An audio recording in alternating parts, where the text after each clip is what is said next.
আসসালামু আলাইকুম প্রিয় ভিউয়ার্স, সবাইকে স্বাগতম নতুন আরও একটি ভিডিওতে। বর্তমানে অন্তর্বর্তীকালীন সরকারের অর্থনৈতিক অবস্থা খুব একটা ভালো নেই। এই বিষয়টা আপনারা অবগত। তবে আমরা দেখেছি প্রজাতন্ত্রের নির্দিষ্ট শ্রেণীর সেবকদের জন্য সরকার শত শত কোটি টাকা খরচ করে দামি গাড়িসহ এবং অন্যান্য সুযোগ সুবিধাদি নিশ্চিত করেছেন। এছাড়াও সচিবালয়ের কর্মকর্তাদের দাবি দাওয়া মেটাতে কয়েক হাজার কোটি টাকা বরাদ্দ দিচ্ছেন, কিন্তু 11 থেকে 20তম গ্রেড, যাদের মূল বেতনেই একমাত্র ভরসা, সরকার তাদের জন্য পে স্কেল অথবা মহার্ঘ ভাতা কিছুই দিচ্ছেন না। বিস্তারিত আলোচনা যাওয়ার আগে একটি রিকোয়েস্ট, যদি ভিডিওটি ভালো লাগে অবশ্যই একটি লাইক এবং পরবর্তী সকল আপডেট সবার প্রথমে পেতে চ্যানেলটি সাবস্ক্রাইব করে বেল বাটনটি বাজিয়ে দিন। সরকারকে এখন কঠিন সময় পার করতে হচ্ছে, কিন্তু এই বিষয়টি এড়িয়ে যাওয়ার সুযোগ নেই বলে আমি মনে করি। আমরাও তো দেশের অংশ, নাগরিক, এবং অন্যদের মতো আমরাও বাড়তি খরচের চাপে নাকাল হচ্ছি। আমরা দেখেছি প্রজাতন্ত্রের নির্দিষ্ট শ্রেণীর সেবকদের জন্য সরকার শত শত কোটি টাকা খরচ সহ দামি গাড়ি সহ এবং অন্যান্য সুবিধা নিশ্চিত করেছে, কিন্তু বেশিরভাগ সেবক থেকেছেন সুবিধার বাইরে, যাদের কাছে বেতনই প্রধান অবলম্বন। তাই প্রত্যাশা করি সরকার স্থায়ী পে কমিশন গঠনের উদ্যোগ নেবেন এবং নবম পে স্কেল ঘোষণা করবে। এটা প্রত্যাশা যে পে কমিশন গঠন করলে সেটা যেন হয় শিক্ষক সহ অন্যান্য পেশার মানুষ নিয়ে, কেবল নির্দিষ্ট পেশার মানুষ দিয়ে নয়। এ প্রক্রিয়া সময় সাপেক্ষ, তাই নতুন পে স্কেল তৈরি না হওয়া পর্যন্ত বাজারের অবস্থার সঙ্গে সঙ্গতি রেখে মহার্ঘ ভাতা দেওয়ার ব্যবস্থা করা হোক।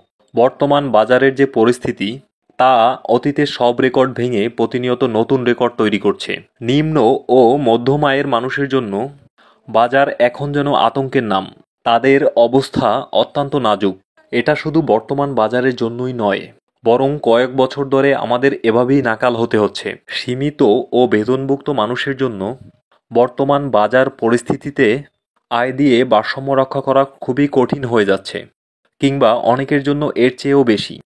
এমন বেহাল বাজার যে বর্তমান করোনা ভাইরাস এবং ইউক্রেন রাশিয়া যুদ্ধের জন্য তা নয়, বরং 2015 সালের পর থেকে পণ্যমূল্য ক্রমাগত হারে বাড়ছে।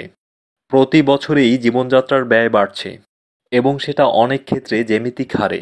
কনজুমার অ্যাসোসিয়েশন অফ বাংলাদেশ তথা ক্যাবের তথ্য মতে 2017 সালে জীবনযাত্রার ব্যয় বেড়েছে 8.44%। পণ্যমূল্য ও সেবা সার্ভিসের মূল্য বেড়েছে 7.17%। অনুরূপভাবে 2018 সালে জীবনযাত্রার ব্যয় বৃদ্ধি পেয়েছে 6%, এবং পণ্যমূল্য ও সেবা সার্ভিসের মূল্য বেড়েছে 5.19%।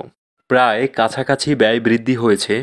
2019 সালে 6.50%, এবং সেবা সার্ভিসের মূল্য বেড়েছে 6.8%। 2021 সালে জীবনযাত্রার ব্যয় বেড়েছিল 6.92%, এবং 2022 সালে বেড়েছে 10.8%।